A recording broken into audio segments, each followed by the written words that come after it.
Going into the movement phase, we will begin by going over the official wording of the rules for the movement phase from the rulebook. Start your movement phase by picking one of your units and moving each model in that unit until you've moved all the models you want to. You can then pick another unit to move until you have moved as many of your units as you wish. No model can be moved more than once in each movement phase. A model can be moved in any direction to a distance in inches equal to or less than the move characteristic on its datasheet. No part of the model's base or hull can move further than this. It cannot be moved through other models or through terrain features, such as walls, but can be moved vertically in order to climb or traverse any scenery. All models in the same army are friendly models. Models controlled by an opposing player are enemy models. When you move a model in the movement phase, it may not be moved within 1 inch of any enemy models. So if we take this Demon Prince right here, he has a movement characteristic of 12 inches, which means that he can be moved in any direction on the battlefield up to a total of 12 inches. So when you want to move a model, decide how far within its maximum allowed movement you want to move it. Take your tape measure, figure out where the edge of that distance is, and then move the model so that no part of the model has moved more than the maximum allowed distance. So since this Demon Prince can move up to 12 inches. Let's say we want to move him 12 inches over on the board. The 12-inch mark is right here on the edge. So we would pick up the model and move it up to that 12-inch mark. We could decide we want to move him less than 12.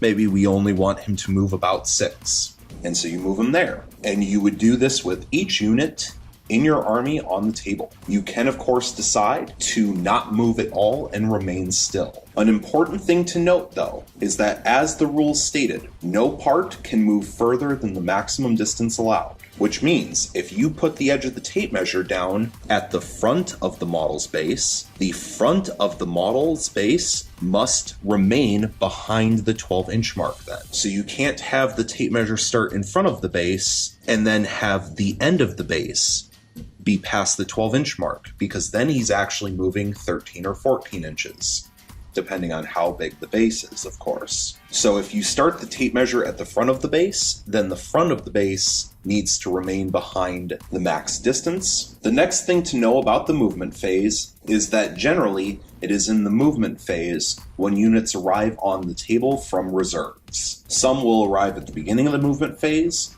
Others may arrive at the end of the movement phase, so check what the special ability or stratagem that you used says about arriving from reserves, because that will tell you when within the movement phase you are to arrive on the board. There may also be some special abilities that specifically state they take place in the movement phase. So you need to remember to check your units to see if they have any movement phase abilities in order to not forget about them and lose out on using them. An additional thing that you can do when you are moving in the movement phase is you can decide to declare an advance. And the way that this is done is when you pick a unit to move in the movement phase, you can declare that it will advance. Roll a dice and add the result to the move characteristics of all models in that unit for that movement phase.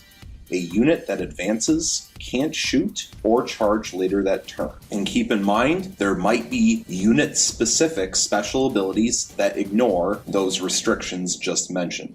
But let's say I want this Demon Prince to move more than its normal 12 inches. So I declare an advance. I would then roll a single dice, and in this instance, I get 2. So what you would do is you would take that 2 inches from the advance, add it to your movement characteristic, which is 12 inches, which means that in this one instance, the Demon Prince could move up to a total of 14 inches instead of its normal 12. And so just like if you were doing a normal move, you would take your tape measure, place it in the direction that you wish the model to move, and then take the model and then move it up to the 14-inch marker. And you have now successfully completed a normal movement plus your advance movement. Finally, in later turns of the game, if you have a unit that is locked in combat with an enemy unit, meaning that thanks to a previous charge and fight phase, you have a unit that is within 1 inch of an enemy unit, you can have your unit fall back. Units starting the movement phase within 1 inch of an enemy unit can either remain stationary or fall back. If you choose to fall back, the unit must end its move more than 1 inch away from all enemy units.